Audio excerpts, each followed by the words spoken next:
ಹೊಸ ರಾಜಕೀಯ ಪಕ್ಷದ ಘೋಷಣೆ ಮಾಡಿದ ಹಿಂದೂ ಹುಲಿ ಯತ್ನಾಳ್. ಹಿಂದೂ ಹುಲಿ ಬಸವನಗೌಡ ಪಾಟೀಲ್ ಯತ್ನಾಳ್ ದೆಹಲಿ ಭೇಟಿ ಸಂಚಲನ. ಬಿಜೆಪಿ ಹೈಕಮಾಂಡ್ ನಾಯಕರ ಭೇಟಿ ಮಾಡಲು ದೆಹಲಿಗೆ ದೌಡಾಯಿಸಿದ್ರ. ಚರ್ಚೆಗೆ ಗ್ರಾಸವಾದ ಹಿಂದೂ ಹುಲಿ ಯತ್ನಾಳ್ ದೆಹಲಿ ಟೂರ್.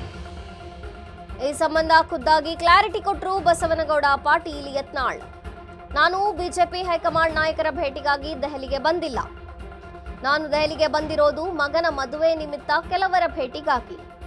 ಯಾರ್ಯಾರದ್ದೋ ಕಾಲಿಗೆ ಬಿದ್ದು ಪಕ್ಷಕ್ಕೆ ಸೇರಿಕೊಳ್ಳಿ ಅಂತ ಕೇಳಲ್ಲ. ರಾಜ್ಯದಲ್ಲಿ ಕಡು ಭ್ರಷ್ಟ ಕುಟುಂಬ ಬಿಜೆಪಿಯಲ್ಲಿ ಇರುವವರೆಗೂ ಪಕ್ಷ ಸೇರಲ್ಲ. ಬಿಎಸ್ವೈ, ಬಿವೈವಿ, ಬಿವೈಆರ್ ಹಿಡಿತದಲ್ಲಿ ಪಕ್ಷ ಇರೋವರೆಗೂ ನಾನು ಬಿಜೆಪಿ ಸೇರಲ್ಲ. ನಾನೇ ಪ್ರಾದೇಶಿಕ ಪಕ್ಷ ಮಾಡ್ತೀನಿ. 2028ಕ್ಕೆ ನಾನೇ ಮುಖ್ಯಮಂತ್ರಿ ಆಗ್ತೀನಿ. ನಾನು ಪ್ರಾದೇಶಿಕ ಪಕ್ಷ ಮಾಡ್ತೀನಿ. ಕಾದು ಕೂರಲ್ಲ, ಹುಚ್ಚ ಅಲ್ಲ. ಅವರು ಕರೀತಾರೆ ಅಂತ ಕಾಯಲ್ಲ. ನಮ್ಮದು ಜೆಸಿಬಿ ಪಕ್ಷ ಇದೆಯಲ್ವಾ, ಯಾರನ್ನೇ ಸರ್ವೆ ಮಾಡಿದ್ರೂ ಅಧಿಕಾರ ಬರೋದು ನಮ್ಮ ಜೆಸಿಬಿ ಪಕ್ಷನೇ. ದೆಹಲಿ ಟೂರ್ ಬಗ್ಗೆಯೂ ಹಿಂದೂ ಹುಲಿ ಯತ್ನಾಳ್ ಸ್ಫೋಟಕವಾಗಿ ಮಾತನಾಡಿದ್ದಾರೆ. ಹಿಂದೂ ಹುಲಿ ಯತ್ನಾಳ್ ದೆಹಲಿಯ ಟೂರ್ ಹೊಸ ರಾಜಕೀಯ ಪಕ್ಷದ ಘೋಷಣೆ ಮಾಡಿದ್ದಾರೆ. ಬಸವನಗೌಡ ಪಾಟೀಲ್ ಯತ್ನಾಳ್ ದೆಹಲಿಯ ಭೇಟಿ ಸಂಚಲನವನ್ನ ಮೂಡಿಸಿದೆ. ಬಿಜೆಪಿ ಹೈಕಮಾಂಡ್ ನಾಯಕರ ಭೇಟಿ ಮಾಡಲು ದೆಹಲಿಗೆ ದೌಡಾಯಿಸಿದ್ರ.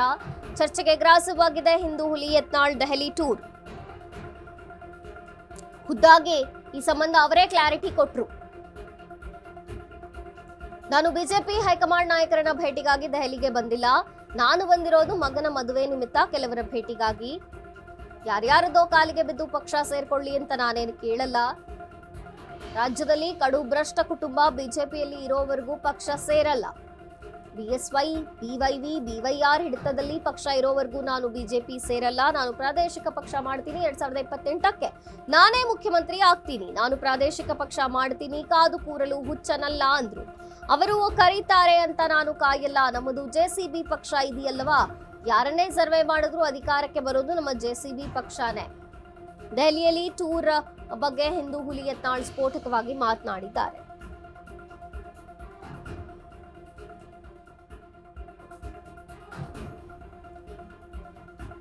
ದೆಹಲಿಯ ಭೇಟಿ ಸಂಚಲನವನ್ನ ಮೂಡಿಸಿದೆ. ಬಿಜೆಪಿ ಹೈಕಮಾಂಡ್ ನಾಯಕರನ್ನ ಭೇಟಿಯಾಗ್ಲಿಕ್ಕೆ ಬಂದಿದ್ರ ಅಂದ್ರೆ ಇಲ್ಲ ಅಂದಿದ್ದಾರೆ. ಅವ್ರು ಕರೀತಾರೆ ನೋಡ್ತಾರೆ. ನಾನು ಬಂದಿದ್ದು ನನ್ನ ಮಗನ ಮದುವೆ, ಅದಕ್ಕೆ ಬಂದೀನಿ. ನಾ ಎಲ್ಲರೂ ಯಾರ್ದಾರ ಮನೆಗೆ ಹೋಗಿ ನಾನು ಬಿಜೆಪಿಗೆ ತಗೋಬೇಕು, ತಾವು ದಯಾಪರರಾದಪ್ಪ ಯಾರ ಬಗ್ಗೆ ಹೋಗುದಲ್ಲ. ಅಲ್ಲಿ ಹೋಗಿ ಕೈಕಾಲು ಹಿಡಿದು ಪಾರ್ಟಿಗೆ ಸೇರುವಂತದ್ದು ಬಹಳ ಏನು ಅವಶ್ಯಕತೆ ಇಲ್ಲ. ನಾ ಬಂದಿದ್ದು ವೈಯಕ್ತಿಕ ನಮ್ಮ ರಾಜಕೀಯ, ನಮ್ಮ ಲಗ್ನ ಮಗನ ಮದುವೆ ಸಲುವಾಗಿ ಕೆಲವು ಮಂದಿಗೆ ನಮ್ಮ ಹಳೆ ಮಿತ್ರರಿದ್ರು. ಸರ್, ಈಗ ನೀವು ಯಾವ್ದೇ ಮನವಿ ಮಾಡಲ್ಲ ಅಂತ ಹೇಳಿದ್ರೆ ಹಾಗಾದ್ರೆ ಬಿಜೆಪಿ ಅಗತ್ಯ ಯತ್ನಾಳ್ ಅವ್ರಿಗಿಲ್ಲ ಅಂತ ಆಯ್ತು. ಹಂಗೇನಿಲ್ಲ. ನೀವು ಹಂಗ ಪ್ರಶ್ನೆ ಮಾಡಿ ನೋಡ್ರಿ. ನಾವು ಸ್ವಾಭಿಮಾನದಿಂದ ಬದುಕೋದು. ಈ ಭ್ರಷ್ಟ ಕುಟುಂಬದ ಒಂದು ನೇತೃತ್ವನ ಒಪ್ಪುದಿಲ್ಲ.